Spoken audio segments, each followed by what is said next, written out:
The first time I knew something was wrong was at the end of law school. It was the final examination before graduation, and I walked by two people in conversation outside of the examination hall. The one said to the other, "I guess we'll have to give up all our hobbies now we're entering the real world."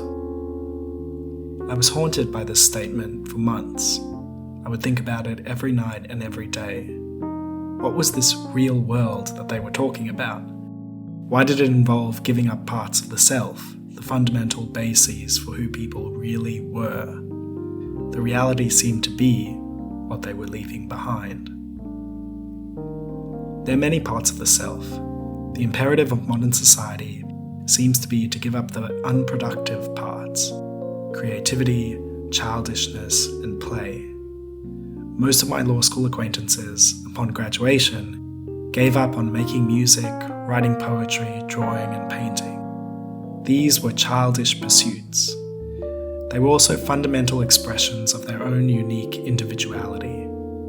In giving up such pursuits, they were giving up on ever having their own unique voice, a voice capable of dissent and independence, the two fundamental characteristics of adulthood. Instead of growing up, they were actually losing the very things that they needed to mature out of the childlike reliance on other people's opinions.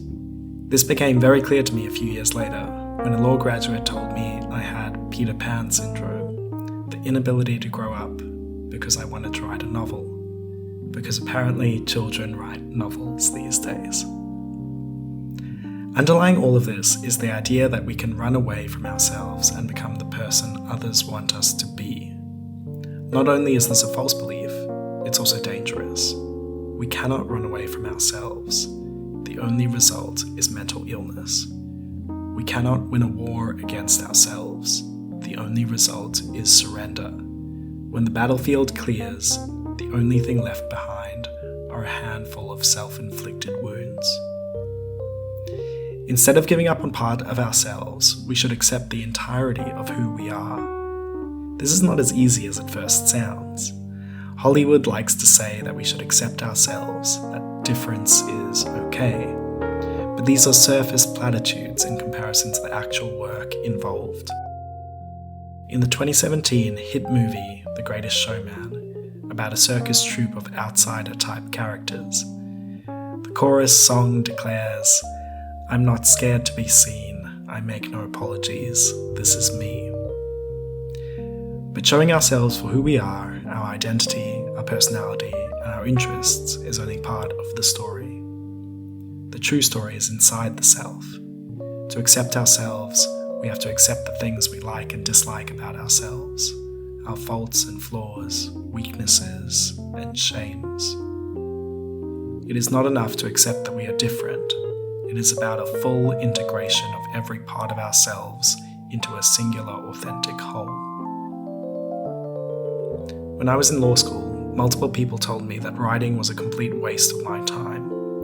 When I spoke of having principles, I was told, "Good luck paying the bills with your principles." When I spoke of compassion, I was told, "Learn how the real world works." When I spoke about the horrors of war, I was told, "War is inevitable. Don't be naive." For years, I tried to run away from myself. I tried to stop writing and stop caring about the things that occupied my mind. I intentionally aimed to be anti-intellectual, to drink and party like everyone else my age. I tried to disown my creative self and fit into the mold that environment was forcing me to become, a detached, cynical, robotic person, incapable of independent thought or expression. My creative pursuits were devalued in part because I wasn't very good. I had so much to learn, and learning involved failure and judgment. But they were also devalued as an end in themselves, as if practicing something was shameful. The end result of creativity, however, was valued. The people I knew wanted the art without the artist, the music without the musician, and the dancer without the dance moves.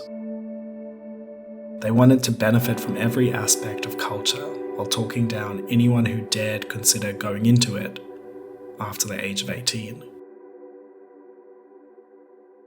I learned to value myself the hard way, by keeping an eye out for the things that made my heart sing, and by chasing those things, by valuing process over outcome, and by ignoring the modern belief that resumes equal self-worth.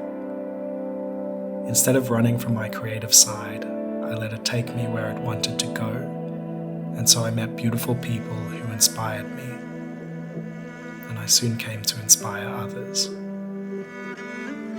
After years of work, my writing improved to the point where I could make a sentence sing the note I wanted it to sing.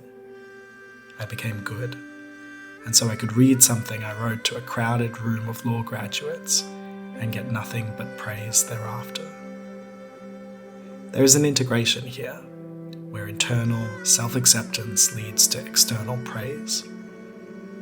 The mistake is thinking that it'll ever work the other way around.